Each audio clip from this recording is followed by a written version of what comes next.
News Radio 1000 KTOK, I'm Gwin Faulconer-Lippert. Last week at this time, we talked about the fact that the Oklahoma Council on Bond Oversight was going to meet to discuss Access Oklahoma and specifically securing $500 million to create more turnpikes, 3 in particular in Cleveland County. Tonight, Randy Carter joins me. He is the Director of Strategic Communications for the Oklahomans for Responsible Transportation, Pike Off, Oklahoma, and No More Turnpikes. And he is here because he and I both, as probably many of you, saw the major headlines of the media and the message they put out, and the message, there's another message. And so in the interest of the other message being out there, Randy Carter joins me this evening. So Randy Carter, welcome to 1000 KTOK, Access Oklahoma Bonds. The media generally said that the Turnpike Authority won. What does that mean, and how wrong is that? Well, to quote somebody in this battle going on now, there's a lot of misinformation out there. And I thank you for having me on. Maybe I can clear some of this stuff up. Yes, indeed, the Council on Bond Oversight did meet last Monday, and we are somewhat disappointed in that they gave them a conditional approval on the $500 million bond issuance. There are pending some lawsuits and some other hoops that the Turnpike Authority has to jump through, but we're really quite disappointed in the Council on Bond Oversight. We don't think they really did their job as thoroughly as they're required by law to do. As we talked last week, the Oklahoma Turnpike Authority, by their own trust agreement, the rules that they are required to operate under, requires them to have completed traffic and revenue studies as well as environmental studies on the routes that they are going to the bond market to issue bonds for. They have not done that. And in fact, they have not done any studies at all, have they? Not that we're aware of. And we know that the study that they are required, a company called C.D.M. Smith does the studies for traffic and revenue. And I'm not sure who exactly does the environmental studies. That'd be something I need to find out. But nonetheless, they have not been done. And actually, they don't even have a specific route approved to do the studies on. So they're getting the cart way before the horse, going to the bond market to try to issue bonds for something that really has not even been set. As I'm sure you recall, the Bureau of Reclamation denied the Turnpike Authority access to their fee title land, and also their easement land is still questionable as to how they can go across that without doing any of these kind of studies. They do have the opportunity to go back and reapply with the with the Bureau of Reclamation, but they have not done so. So the route, the southern route specifically, and part of the east-west connector they're not approved. They're not going to be able to go across the Bureau of Reclamation land at this point. For the listeners that don't know, the Bureau of Reclamation owns Lake Thunderbird and operates it. One of their main functions is to supply water to the city of Norman, Dale City, and Midwest City. So they have to give the Turnpike Authority permission to go across. It's what they own is called fee title land, and they denied them that. So the Turnpike Authority didn't even have a route to be drawing bonds on in the first place. So it looks like, just from observation, and I watched it while it was streaming, one of the volunteers there, Facebook Lived it. It looks like they said, we need $500 million. We don't know where we're going to put it, and we don't really know how we're going to do it, but you go ahead and give us the money and trust us. Is that Is that what I observed? Yeah, see from that point of view. Well, researchers on our team have, for quite some time, indicated that they think the Turnpike Authority could possibly be financially insolvent during 2023 if they don't get new bonds issued.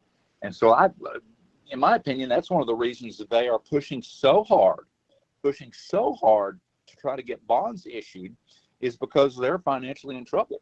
And you've heard me say this over and over and over again, but only 3 of their 11 turnpikes make enough money to pay for themselves, to pay for the debt and the maintenance and whatever else goes on with these turnpikes.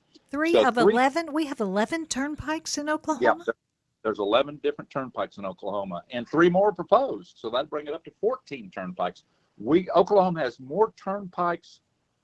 I believe it's per mile of highway, of roads in the state, or per capita. I can't remember which one it is, but it's an extremely high number compared to the rest of the states in our country.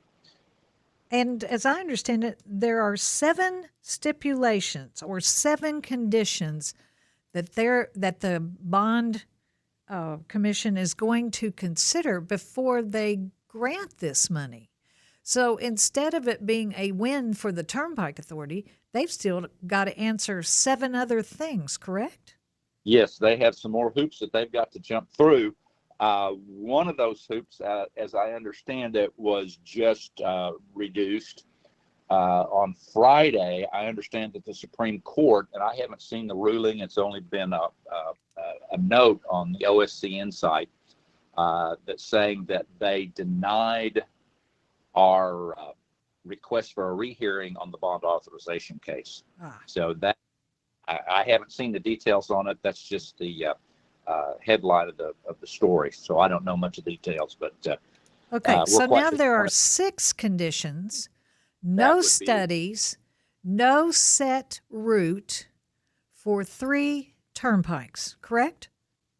Yes, I would say that is correct. That is, yes. And you all were very, my goodness, the people that are against these turnpikes, you filled the room, didn't you? Yeah. Yes. Well, did we not only fill the room, but we also filled their inboxes with 3 major objection reports that very succinctly outlined a number of reasons why the Turnpike Authority should not be allowed to issue these bonds. One of them includes the fact that there is an active investigative audit called for by the Attorney General of the state of Oklahoma.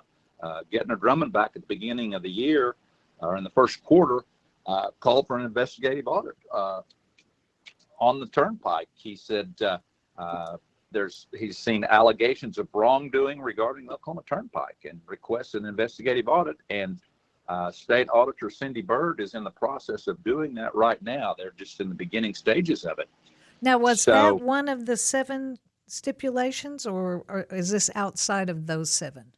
I believe that is outside of the stipulations, because there's no that will be informational.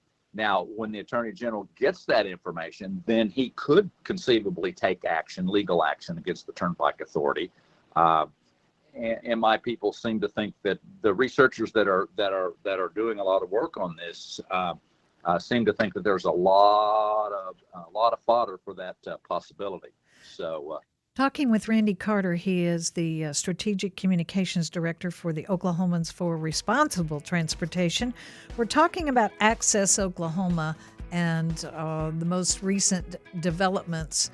The media reported it a win for the Turnpike Authority, although the responsible transportation people say, hey, you've still got to meet 7 conditions before it's a win. We'll talk with him more after this. You're listening to 1000 KTOK. Talking to Randy Carter, he is the Director of Strategic Communications for the Oklahomans for Responsible Transportation.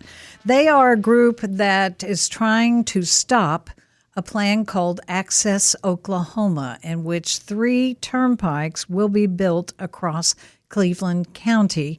One tentatively was designed to go through the Lake Thunderbird watershed, and that was stopped by the Bureau of Reclamation.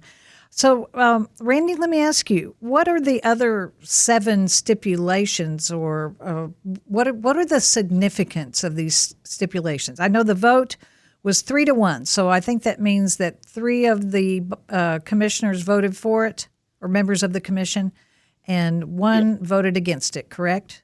That's correct. That is correct, and 1 was absent. And 1 was absent. Okay. Yes. So what is your all's next plan about these stipulations? Well, we think that there's going to be quite a bit of information that comes out based on the investigative audit, which we think will have a major effect on their bond ratings. And speaking of bond ratings, that's one of the things that's involved. Again, the Turnpike Authority has a history of overpaying the fees with the bonds. They are required, again, by their own trust agreement to go with the lowest possible fees, or very low fees. Don't quote me on the exact language, but 3% is considered fairly high on those kind of fees. And in the last few bond issuances the Turnpike Authority has gone to, their numbers have been in the 12 and 13, 14%. No way. So, that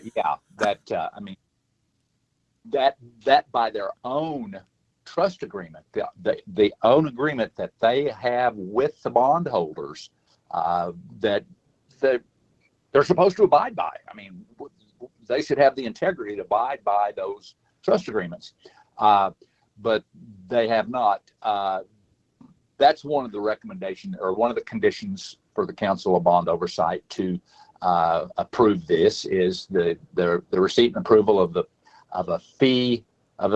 approving their fees. Basically, is what it says. It's these recommendations are written in quite legalese, so you kind of gotta massage them a little bit to understand exactly what they are talking about. But talking about Moody's, I don't know if people are aware, but an institution pays Moody's to rate their bonds. So, does that have a little bit of possibly conflict of interest? I don't know if our listeners might remember, but back in 2017, Moody's agreed to pay an $864 million settlement because they failed to adhere to their own credit rating standards. And basically, this was a lead up to the big recession back in 2008, that Moody's wasn't doing their job and left the bondholders hanging with overrated bonds. So, this just keeps getting better. This is past performance gives us reason to be concerned about the bond ratings themselves. And of course, if the bonds get rated lower, that means that the Turnpike Authority has to issue.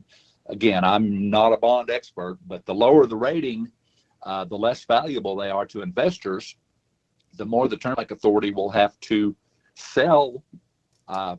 I've heard them talk initially, this project was spoken in the terms of a $5 billion project. Now we're hearing terms bandied around $7 to $8 to $9 billion project is what it's going to end up being when it's all said and done, because of inflation and also the bond ratings. So they're asking for $500 million, but it's going to end up that we help them, but using our money and then paying tolls and all that, with $7 to $9 billion with a B. Yes, I believe that is a correct number. There's a lot of misinformation out there, and I've heard a lot of numbers bandied around, and those are just those are from people that are in the industry that have a handle on what's going on. Those are the projections that they're making. And again, of course, one of the things that the Turnpike Authority has a history of doing is they will bid out a project, and then in the course of that project being completed, the contractor comes back in with overcharges. What is the terminology? I can't remember but they basically come back and ask for more money for the project, and then the Turnpike Authority approves it. If they continue on that kind of a track, which they have a history of doing, we've seen it for the last 2 years, and going back and looking at the records, I'm sure that it's been an ongoing process. But it seems to me that these contractors can send in a low bid, knowing that they can come back and ask for change orders and get more money out of the project. So if they continue to use the process of inflated change orders, then $5 to $7 to $9 billion, gosh, that could be exponentially more if they continue to use the same procedures that they've used in the past. Well, and then meanwhile, they're losing money with plate pay because of all the tags that the plate pay can't read. So that's putting them more in the hole. So are they counting on cross-pledging covering that deficit as well? I suspect that they'll raise tolls. We've seen information that even before they were switching to all the plate pay, that they're planning to raise the tolls. I believe, again, I don't have those figures right in front of me, but I believe it was 10% this year, and then every other year a 6% increase on into forever. In perpetuity. Thank you. That's what I was looking for. Well, now, and let's think about this. The Oklahoma Turnpike Authority is headed by the same person that runs the Oklahoma Department of Transportation. Yes, and is also a transportation secretary for Governor Stitt. So how could we ever hope to be able to drive to Tulsa without going on the turnpike?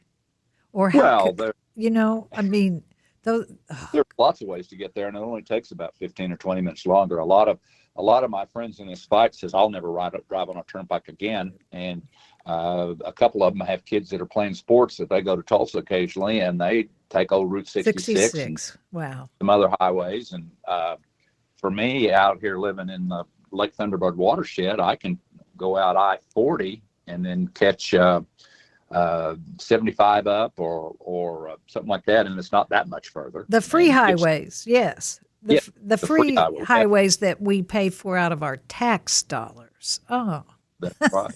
It's like and here's something else to think about. One of the things that the Secretary of Transportation / ODOT head and OTA head was saying they have actually asked people to participate in a pilot program where I believe you put a responder in your car that tracks your mileage so that they can start charging you by the mile for every road you drive on. Oh, that's called, you remember when it was telephones, it's local measured service. That's how they call it. So what's next for the bond? What are we waiting on next? I believe that they have to jump through all these hoops. Initially, we had heard that the Turnpike Authority said they would issue bonds in October. Obviously, the Bond Council didn't give them the complete green light to go ahead and do that. I've heard it bandied around that they said they were hoping to get into the bond market by January. I think one of the things that they're concerned about is they want to get into the bond market and get these things started before the next legislative session kicks in. There's a number of legislators that we've been dealing with that are really quite upset by what's going on with the Turnpike Authority. And because the legislature has not been allowed to vote on any of these things, right? Well, basically, as a result of the Supreme Court ruling, if you go back and read the Supreme Court ruling, basically they've taken the legislature completely out of the mix. Mm-hmm. The legislature has, as a matter of practicality, has no say over where a turnpike goes. And that, up until this Supreme Court ruling, that was the only thing that any other government agency or the citizens of Oklahoma, anybody had over the Turnpike Authority, was that the routes had to be approved by the legislature. And I believe our attorneys proved crystal clear that these routes were not approved by the legislature. But yet the Supreme Court seemed to think that they could go ahead and approve it without the legislature's approval. So it's a can of worms, and we're quite upset. It really disappoints my faith in government in that two organizations or two entities that could have protected the citizens of Oklahoma have basically just opened the floodgates for. It just frustrates me. So how do we take back the oversight? I suppose we'd have to go through the legislature to do that, and create some laws that would give the legislature more power to ride herd over this renegade agency and try to get them back under control and maybe try to get them back financially solvent. There was a bill that it didn't even get heard in committee that was proposed to create a board or council similar to what's over the Grand River Dam Authority up in the northeastern part of the state to be over the Turnpike Authority, but that bill wasn't even heard in committee. So, Randy Carter is the Director of Strategic Communications. Please keep us posted about Access Oklahoma. Thank you so much for your time. Good luck. Gwin, thank you. You're listening to 1000 KTOK. I'm Gwin Faulconer-Lippert.